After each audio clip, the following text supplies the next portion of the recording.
For those who don't know, usually I give this a Tuesday at 1 o'clock, and I'm at Pirkei Avot, chapter 2, Mishnah 12, which in some books is actually considered, like in the Sidur, they put it a little bit later because the breakdown of the Mishnayot are slightly different in the Sidur than it is in the actual Mishnah.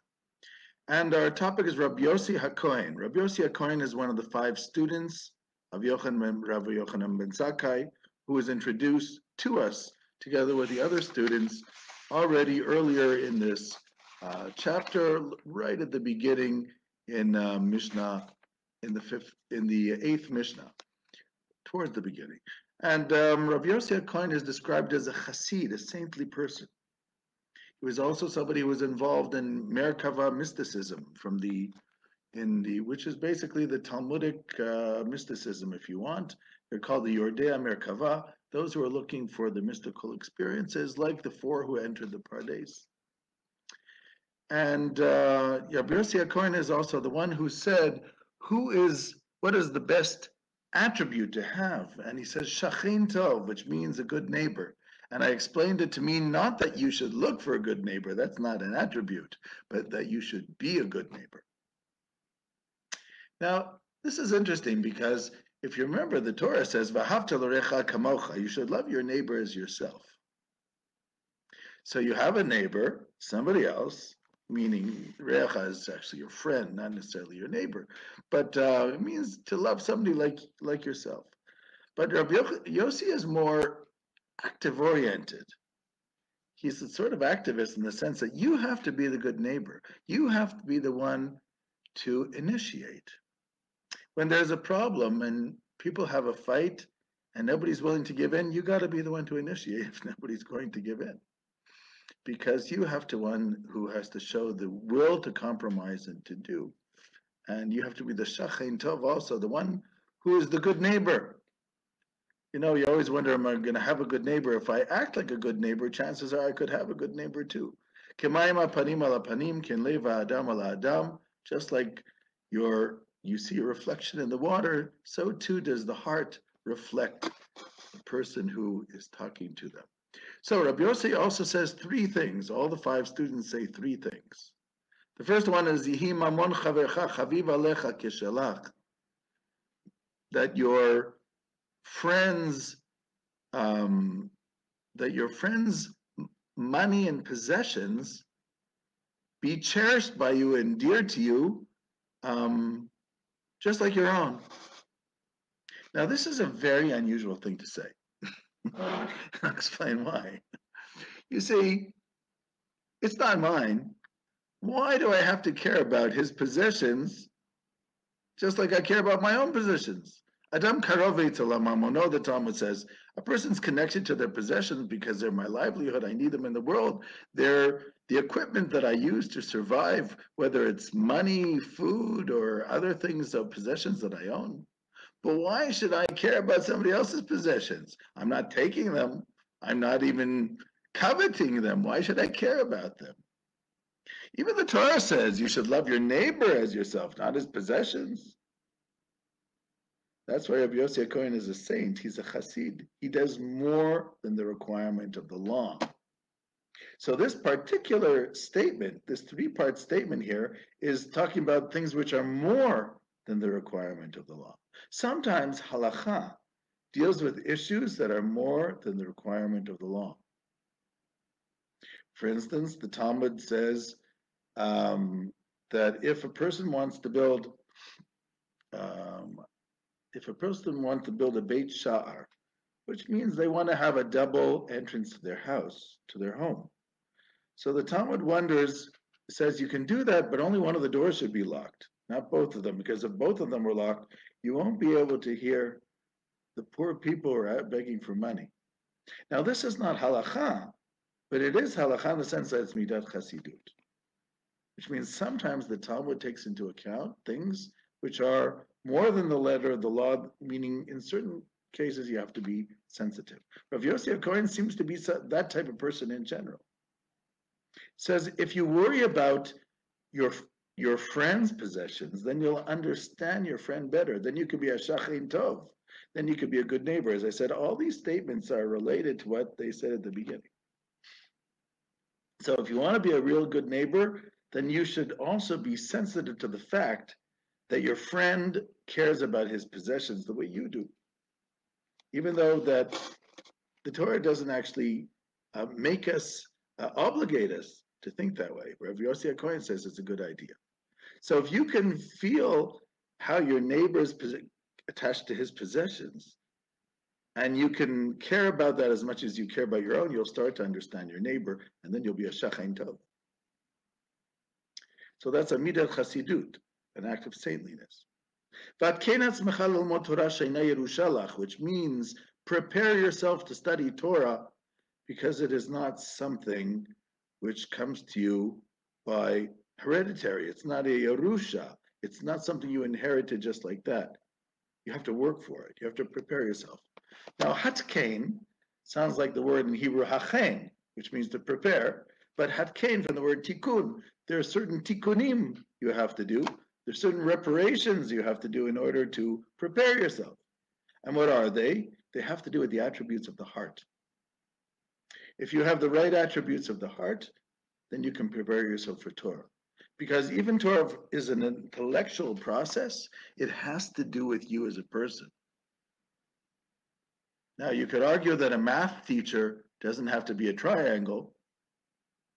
So in that sense, even if a math teacher, let's say, doesn't have the greatest of, let's say, character traits, it doesn't necessarily make them a bad math teacher.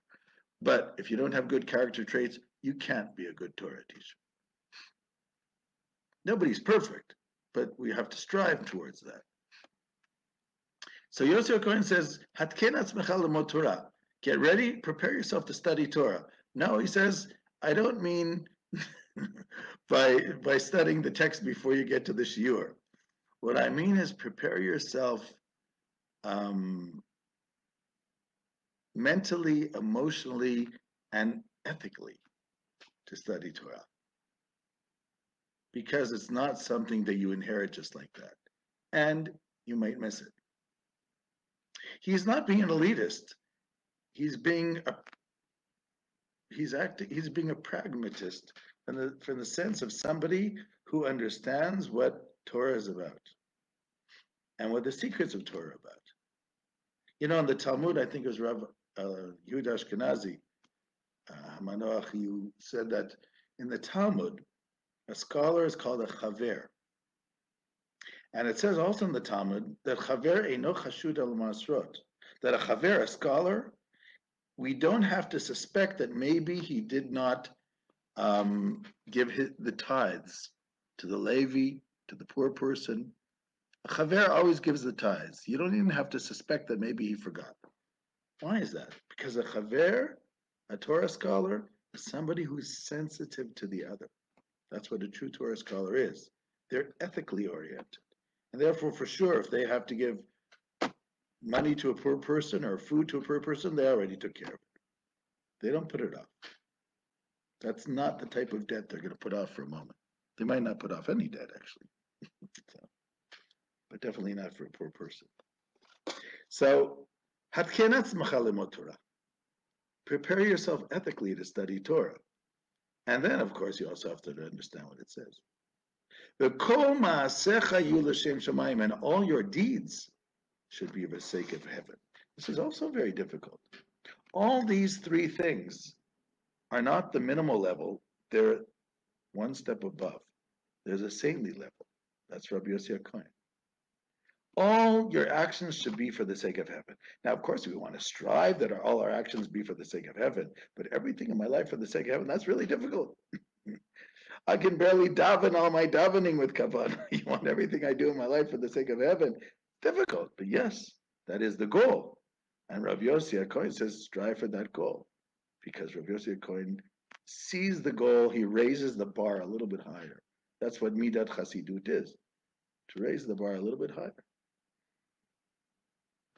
You know the story of Reuven and Shimon studying in the same yeshiva. And all these people come to Rabbi Reuven to speak to him, and nobody goes to Rabbi Shimon. So Rabbi Shimon meets one day Rabbi Reuven and says, Reuven, how come you get all these people always asking you questions and halacha and everything, and hardly anybody comes to me? We study with the same rabbanim. What's going on? Reuven says, they come to me because I know how to read the mind. Shimon says, you know how to read the mind? Okay, tell me what I'm thinking right now. Reuven says, right now, you're thinking of the verse in the Psalms and Tehillim, Shiviti Hashem lenegdi tamid. I place God in front of me always. Shimon said, you know, at this moment I wasn't thinking about that.